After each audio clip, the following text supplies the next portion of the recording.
Hey there, my friends. This is Clark Kent, aka Superman, with some strategies to help you with editing. One of you messaged me last night and asked for a little bit of help and reminder on the rules for editing and revising. Now, it's important to understand that when you're reading a passage, it usually helps to read the passage first and then the question. But in editing, you can definitely read the question first and then the passage. So let me show you using one of my questions from the binder and my rules checklist. I have one for reading, one for writing, and even another one for math. So let me show you, for those of you who are new to the group, the rules checklist. About 1 million of you have the binder already, and this is inside the binder. If you email me at writing_doctor@yahoo.com, I can give you some more information, or you can message me and I'll send you the link to the binder. But basically, it's a checklist that requires your students to do things in a certain order. Read the question, then the passage solo, so softly or low loudly, because silence is deadly in a classroom of auditory learners. Why? Because in editing, we're fixing the conventions, the grammar. So what we're going to be doing is making sure that they see it so that they can say it softly in a partner or solo situation, or loudly in a group or class situation. Then they'll hear and listen to the words and phrases and sentences with the words that are the sounds that are audible, and also the silent letters in case it's a spelling error. Then they'll start using their brain or their book. I already know this rule. I've been taught it by my teacher, so I'm going to apply the strategy. I don't know this rule, or I don't know this word, so I'm going to look it up in a dictionary or thesaurus, and then I'm going to write the right answer. Underline so that I can understand. Label with highlighting or brackets or whatever you've been teaching them in the question and back in the passage. Eliminate, E, and explain the wrong answers. And if you feel like the students are struggling, then you do the example, you do extra time, you do an extension of the lesson with that particular strategy. Then you can ah ah select one on the test booklet and the Scantron, or if you're already doing online, you just submit your answer in the document. If it's paper, it'll either be odd or even, with A, B, C, D for odd and F, G, H, J for even. If it's online, odd and even will be, so from what I'm understanding, A, B, C, D. So that's in the binder. If you, to keep things simple, I just went ahead and I'm doing the same thing for the 2021 in both reading and writing as well as math. I've already done it for math in 3rd and 4th grade because I was a teacher in all subjects, so I can consult in all subjects. So we're going to read the question, underline and label as we go. Where is the question? Right there. What change should be made in sentence 1? Every time it says change, as soon as you see change in editing, you can go ahead and label cups, which means it's a mistake in capitalization, usage, punctuation, or spelling. If it says, like down below, what is correct, that's a different kind of rule sentence. And so I'll show you that at a later time. For those of you that have the binder, you can see this in page 545, where you can actually practice, because editing is only going to ask you about one sentence or at the most two. Since we're only asked about one sentence, I'm only going to show you one sentence. Okay.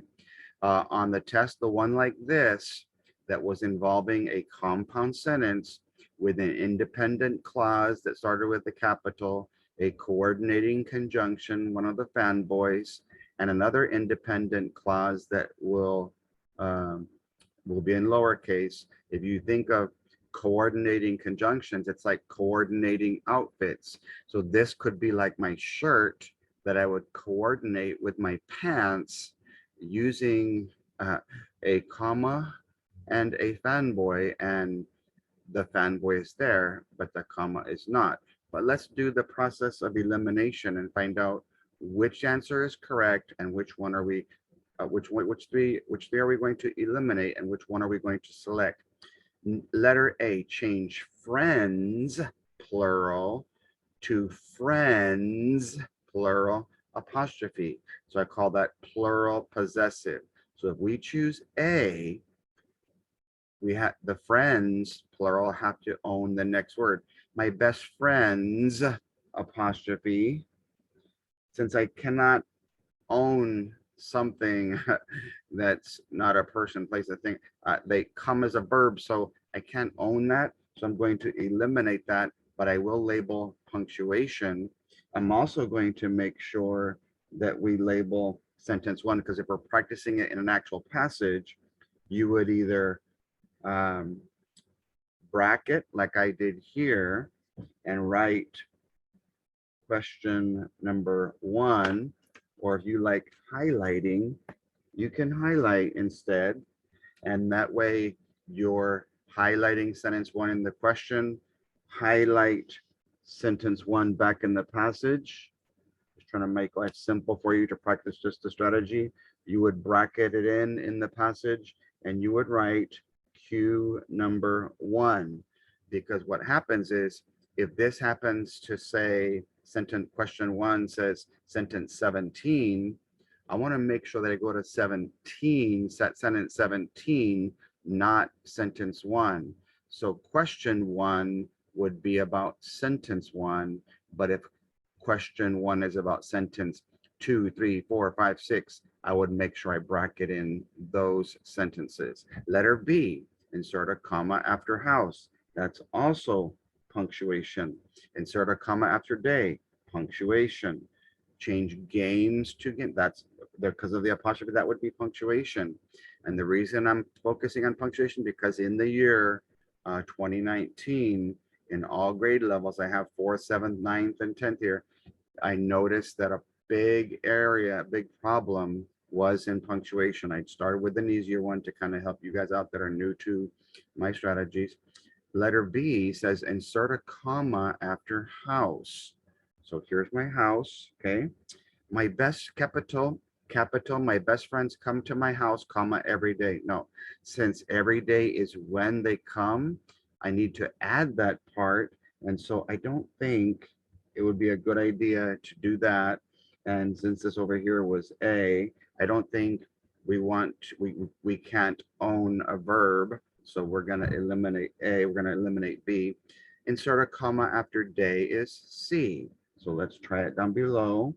We'll write C up on top. Capital, my best friends, plural, subject of the sentence, come, action, verb, predicate of the sentence, to my house every day, comma, and we play video games until they have to go home, period. So the yellow comma means slow the sentence down, because we have an independent clause followed by another independent clause that you joined together with a comma and a coordinating conjunction. So that one sounds like the best answer. Let's check the last one. Change games, plural, to game. We'll mark it there just so you can see that again. Games, plural, to game, singular. And then there's an apostrophe S, so that's singular possessive. And just like the plural possessive, I have to be able to own the next word. So let's go look for games. There it is.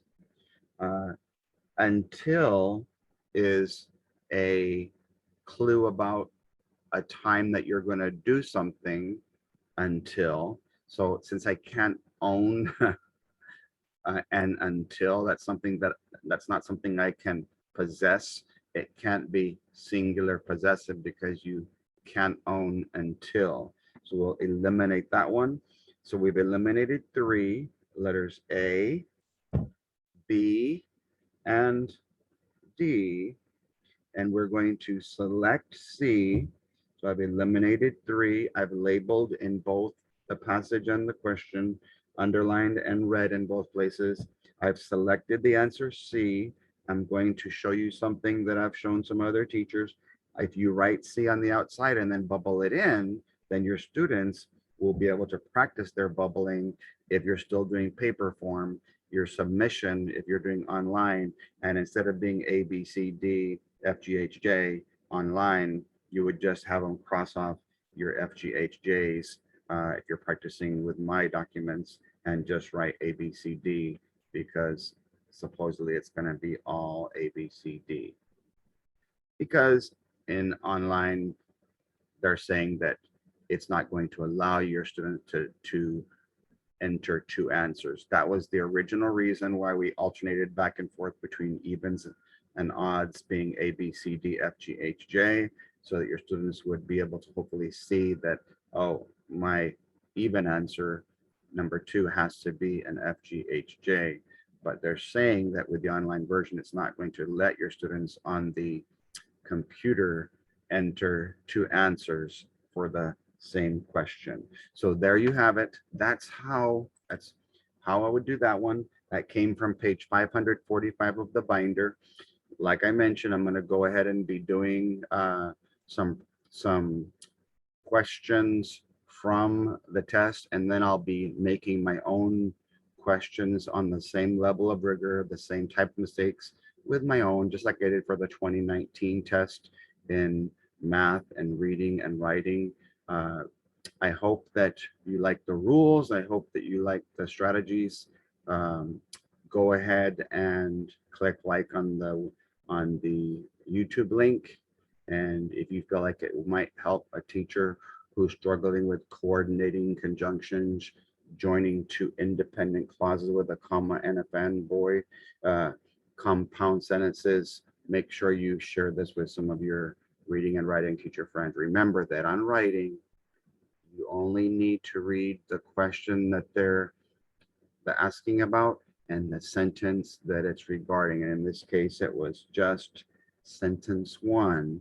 If you have 15 sentences in reading 3rd through 8th grade, they're only going to be asking your kids 3 questions from one passage, about 3 sentences, and about 3 sentences from the other passage. So you're gonna not get 4 hours. It's better to make sure your kids use their time wisely by just looking on editing at the sentences that they're asking about, because you only need to, even in usage, you only need to see the sentence before and possibly the sentence afterwards. If it's a subject verb agreement, I have to just see how it's being used inside that paragraph, but I don't even need the whole paragraph. I can just look at the previous sentence and the following sentence to check that out. So hopefully you can pick one idea, one strategy from here and use that in your classroom. Take care and God bless.